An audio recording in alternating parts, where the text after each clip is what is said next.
Hi friends, welcome to Shilpa Nikhil YouTube channel. ನಾನಿವತ್ತು ಹಲಸಿನಕಾಯಿ ಸಾಂಬಾರು ಮಾಡ್ತಾಯಿದ್ದೀನಿ.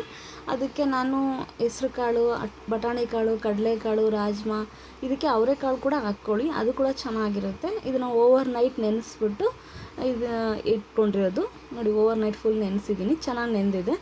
ಇದಕ್ಕೆ ಇವಾಗ ಹಲಸಿನಕಾಯಿ ನಾನು ಕಟ್ ಮಾಡಿ ಹಾಕ್ಕೊಂಡಿರೋದು, ಮೇಲ್ಗಡೆ ಎಲ್ಲ ನೀಟಾಗಿ ಕಟ್ ಮಾಡಿ. ಸೊ ಅದು ಅಂಟಿರುತ್ತೆ ನೋಡಿ. ಕೈಗೆ ಎಣ್ಣೆ ಎಲ್ಲ ಹಚ್ಕೊಂಡು ನೀಟಾಗಿ ಕಟ್ ಮಾಡ್ಕೊಳ್ಳಿ. ನಿಮಗೆ ಎಷ್ಟು ಸೈಜ್ ಬೇಕು ಮೀಡಿಯಮ್ ಸೈಜಲ್ಲಿ ಕಟ್ ಮಾಡ್ಕೊಳ್ಳಿ. ಸೊ ಅದಕ್ಕೆ ಕಾಳಿಗೆ ಅದು ಹಲಸಿನಕಾಯಿ ಎರಡೂ ಹಾಕ್ಬಿಟ್ಟು ನೀರಿಗೆ ಬೇಯಕ್ಕಿಡಿ. ಸೊ ಅಷ್ಟರೊಳಗಡೆ ಒಂದು ಮಸಾಲ ರುಬ್ಕೊಂಬರೋಣ. ಇದಕ್ಕೆ ತೆಂಗಿನಕಾಯಿ, 3 ಟೊಮೊಟೊ, ಕೊತ್ತಂಬರಿ ಮತ್ತು ಬೆಳ್ಳುಳ್ಳಿ, ಒಂದು 2 ಸಣ್ಣ ಗಡ್ಡೆ ಬೆಳ್ಳುಳ್ಳಿ ಹಾಕಿದರೆ ಸಾಕು. ಆಮೇಲೆ ಈರುಳ್ಳಿ, ಸಾಂಬಾರು ಪೌಡ್ರು, ಇದನ್ನು ರುಬ್ಕೊಂಡು ಬಂದುಬಿಡೋಣ. ನೋಡಿ ರುಬ್ಬಿರೋದಾಗಿದೆ. ಸೊ ಸಾಫ್ಟಾಗಿ ರುಬ್ಕೋಬೇಕು. ಸೊ ಸಾಫ್ಟಾಗಿ ರುಬ್ಬಾಗಿದೆ. ಇವಾಗ ಇದಕ್ಕೊಂದು ಒಗ್ಗರಣೆ ಕೊಡೋಣ. ಬಾಣಲಿಗೆ ಇಟ್ಬಿಟ್ಟು ಬಾಣಲಿ ಬಿಸಿ ಆದಮೇಲೆ ಒಂದು 2 ಸ್ಪೂನ್ ಆಯಿಲ್ ಹಾಕ್ಕೊಳ್ಳಿ. ಆಯಿಲ್ ಬಿಸಿ ಆದಮೇಲೆ ಸಾಸಿವೆ, ಜೀರಿಗೆ, ಇದು ಕೂಡ ಚಟಪಟ ಅಂತ ಸಿಡ್ದಾದ್ಮೇಲೆ ಸೊ ಕಟ್ ಮಾಡಿ ಇಟ್ಕೊಂಡಿರೋವಂತಹ ಈರುಳ್ಳಿ ಮತ್ತು ಕರಿಬೇವನ್ನ ಹಾಕ್ಬಿಟ್ಟು ಫ್ರೈ ಮಾಡ್ಕೊಳ್ಳಿ.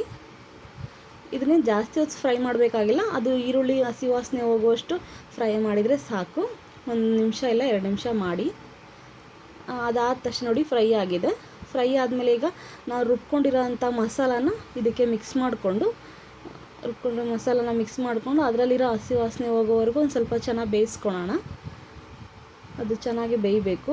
ಸೊ ಹಸಿ ಇರುತ್ತಲ್ಲ, ನಾವೆಲ್ಲ ಹಂಗೆ ಹಸಿ ರುಬ್ಬಿರೋದ್ರಿಂದ ಒಂದು 5 ನಿಮಿಷ ಹಾಗೆ ಆಯಿಲಲ್ಲಿ ಫ್ರೈ ಆಗಲಿ. ಸೊ ಅಷ್ಟರಲ್ಲಿ ಕಾಳು ಬೆಂದಿದೆಯಾ ಅಂತ ನೋಡ್ಕೊಂಬರೋಣ. ಸೊ ಬೆಂದಿದೆ ನೋಡಿ. ಹಲಸಿನಕಾಯಿ, ಕಡಲೆಕಾಳು, ಹೆಸರುಕಾಳು ಎಲ್ಲ ನೀಟಾಗಿ ಚೆನ್ನಾಗಿ ಬೆಂದಿದೆ.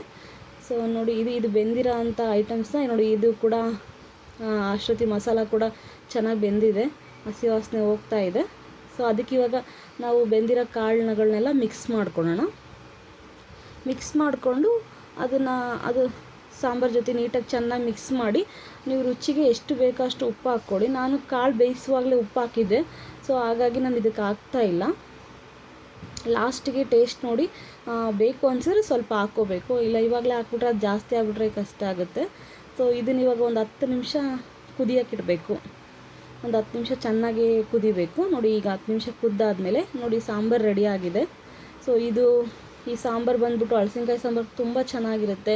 ಮುದ್ದೆಗೆ, ಅನ್ನಕ್ಕೆ ಸೂಪರಾಗಿರುತ್ತೆ. ಒಂದು ಸಲ ಟ್ರೈ ಮಾಡಿ ನೋಡಿ, ನೀವು ಇಷ್ಟಪಡ್ತೀರ ಖಂಡಿತವಾಗಿ. ಇದಕ್ಕೆ ನಮ್ಮನೇಲಿ ಇವತ್ತು ನಾವು ಇದಕ್ಕೆ ಮುದ್ದೆ ಮಾಡಿದ್ವಿ. ಸೊ ಮುದ್ದೆ, ಹಲಸಿನಕಾಳು ಸಾರು ತುಂಬ ಚೆನ್ನಾಗಿತ್ತು.